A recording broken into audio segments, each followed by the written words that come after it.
Hello there and welcome back to another review. So today we're going to look at the second part in Sonny Chiba's awesome Street Fighter series, and that is Return of the Street Fighter. I think this was originally released in the UK as Blood of the Dragon, I want to say, or I think it was a title like that, where it had Blood or Dragon in the title. Now the first film was so good and so classic because Chiba was, well, so badass in it basically. Although the guy made loads of classic movies, I think it will always be sort of the Street Fighter series that he is most remembered for. The sequel is still badass and still has Chiba doing his thing, even if it is maybe not quite as badass as the first movie. Everything seems a little bit more toned down in this one. Not to say the brutal violence and mayhem isn't there, because it is. But everything seems a bit dialed back in this one.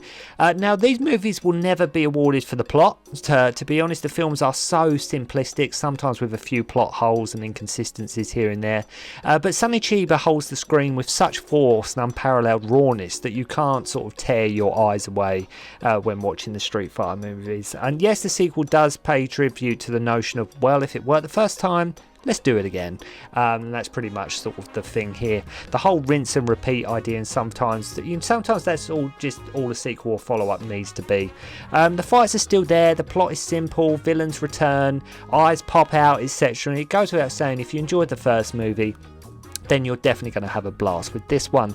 Just don't go expecting anything that's hugely, vastly different from the first movie. I think a lot of the reason why people like these movies, that compared to a lot of Kung Fu and Hong Kong movies that were happening at the time, the Street Fighter movies were a lot more, how can I say it? I think the word is savage. I think that's the word you could use. A lot more brutal and a lot more gritty and nasty. And for one thing, they were set in like the modern day setting. Yeah, you know, putting Suzuki up against like the mafia.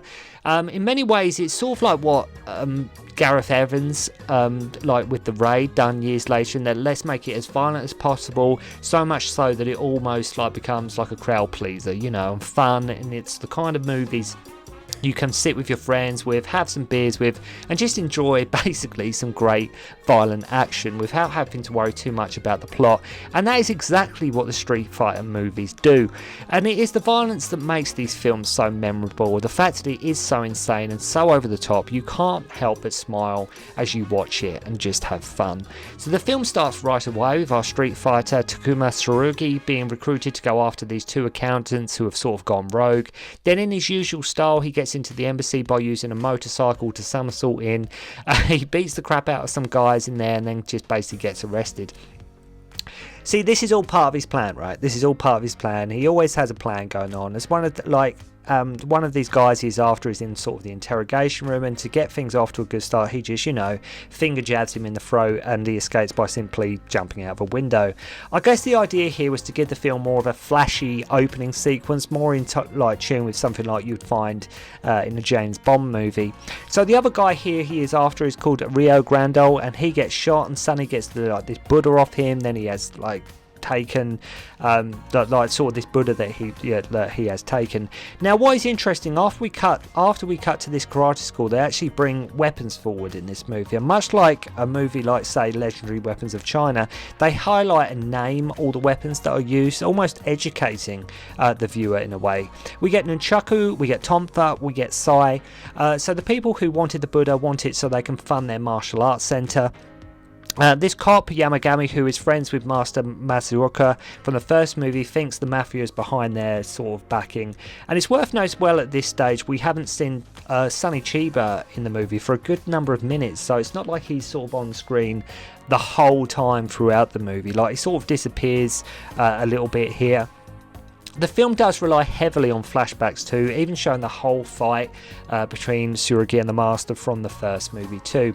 Our villain Otaguro has brought in like a hip karate master of the Arabic countries. He says he says he's Arabic, from the Arabic countries.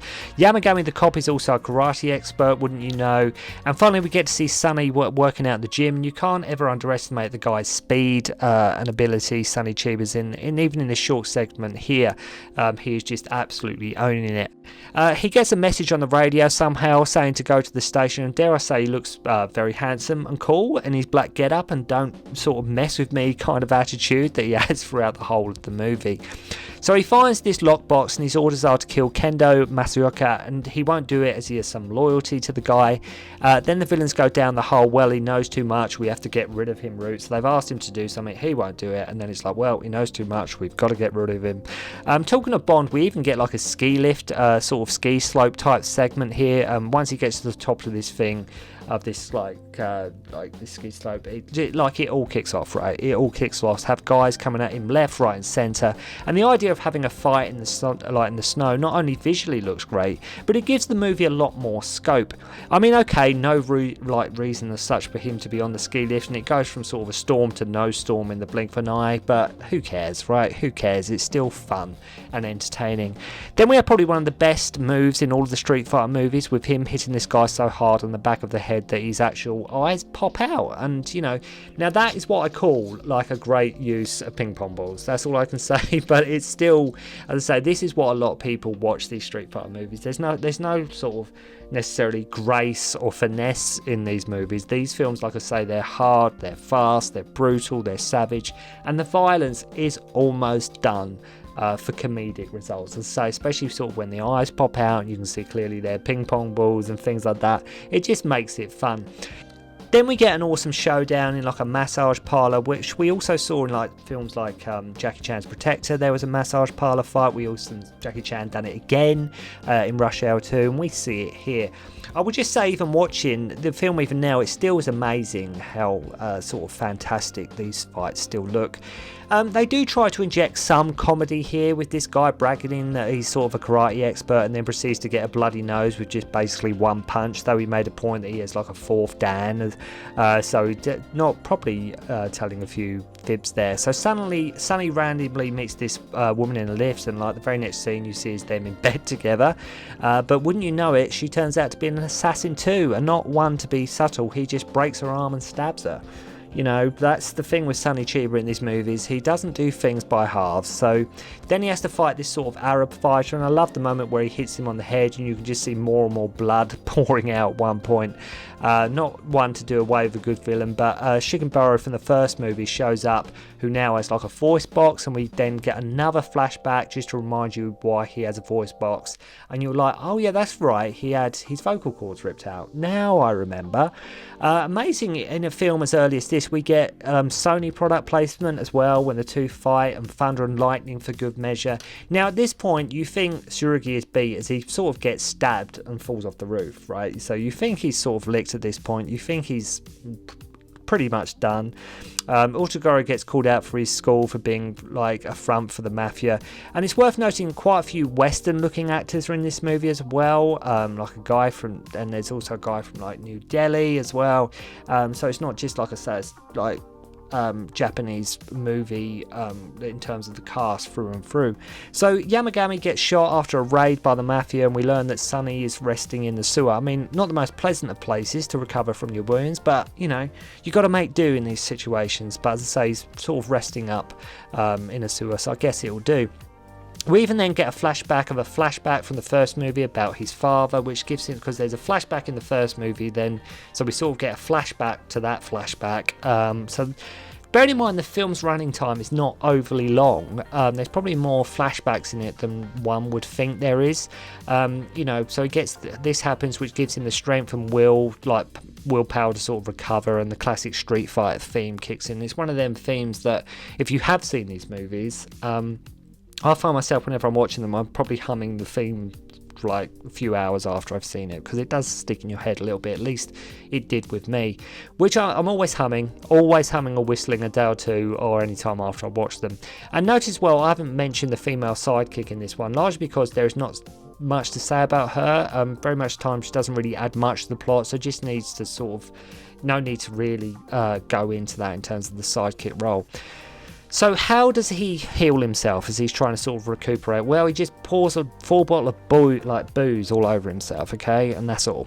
Like, he just pours like some liquor all over himself, and now he's sort of recovered. So of course Shigehiro wants to take him on, which means this is like the third fight or something now, I think, between these two.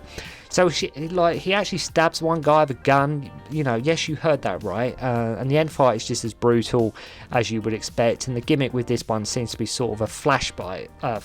Sorry, if I can talk properly. They bring a flashlight as sort of a gimmick, and you'll know what I mean when you watch the movie. But I sort of crashed through that review, just giving you an idea of what happens. And the thing is with the Street Fighter movies, there's not usually sometimes an awful, amazing amount to say about them, because they are sort of short and sweet. Each film is not overly long. You sort of know what you're going to get. They are played very much as sort of just crowd pleasers. They are sometimes done for shock comedic value with, you know, sort of, but Sonny Chiba and his ferocious intensity, it's worth watching for alone. I mean, like I say, with the Street Fighter movies, above all other Sonny Chiba movies, I think they're the one. That's why I'm sort of reviewing these first, because I will review other Chiba films, but you have to look at the Street Fighter movies. But you can't, there's not really, and all the reviews where I reviewed the first one, there's not a huge amount to say about them in terms of like sort of the plot and what happens, because in a way they're actually really, really simplistic. But there's something really special about these action scenes where it doesn't even look like they're sort of choreographed. It's just Sonny Chiba like going wild, and the fact they had, like, especially in this one, they had some shaky camera work here and there, and it just makes it even better in my opinion. So Shigehiro ends up getting electrocuted, then suddenly we are on like a tanker with Sonny Chiba pursuing the head guy. And yes, you know, he kills him obviously, and yes, it blows up with Chiba doing like an awesome smile after he dies. And I guess they aren't worried about the poor driver that happens on this like tanker, but you'll know what I mean when you watch it. It's like I say, they don't seem to be concerned that probably this innocent driver died. But anyway, you know, just whatever. But as I say, if you love the first movie, you'll find loads to enjoy here. Maybe a bit too heavy on the flashbacks in places. The plot is simply, to sum it up, it's basically he annoys the mafia, so they go after him.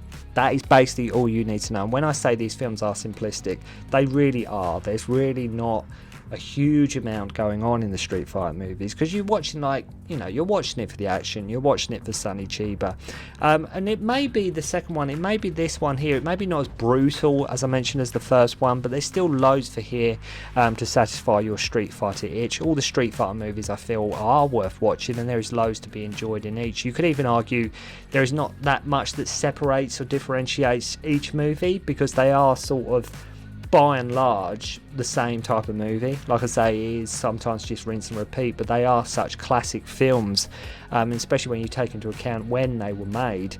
And sort of when you look at what else was being made at the time, there was not really an awful lot of movies like this going on, you know, at the time. So as I say, you have to go and check it out, strap yourself in and go enjoy some karate carnage. But if you have seen the Street Fighter movies, let me know which one is your favourite. Do you have a personal favourite? Do you like them all the same? Or maybe, you know, maybe you're not a fan of these movies, or maybe actually tell me what your favourite Sonny Chiba movie is. Maybe it's not even one of the Street Fighters, but let me know, and it'd be great to hear from you. So I will be reviewing the last part very, very soon, and hope you enjoyed the review. Thanks for watching, and I'll see you again soon. Don't concentrate on the finger, or you will miss all that heavenly glory.